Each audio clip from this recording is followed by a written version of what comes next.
Hi everyone, welcome back to my channel and welcome back to a new mini vlog. আমার বেশ অনেক মাস ধরে কোনো ভালো মুভি দেখতে যাওয়াই হচ্ছিল না।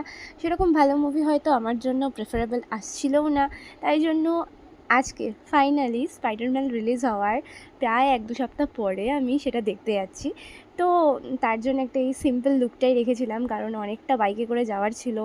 হাবড়া জাবড়া বেশি পড়লে যেতেও কষ্ট হতো। তো তাই জন্য হালকা মেকআপ করেছিলাম, হালকা সিম্পলভাবেই গিয়েছিলাম। আর মোটামুটি বাইক আমাদের 100তে উড়াতে হয়েছে, কারণ ভীষণ লেট হয়ে গিয়েছিলাম। আর তারপর তো হলে পৌঁছে প্রায় 5-7 মিনিট আগে পৌঁছেছি মুভি স্টার্ট হওয়ার।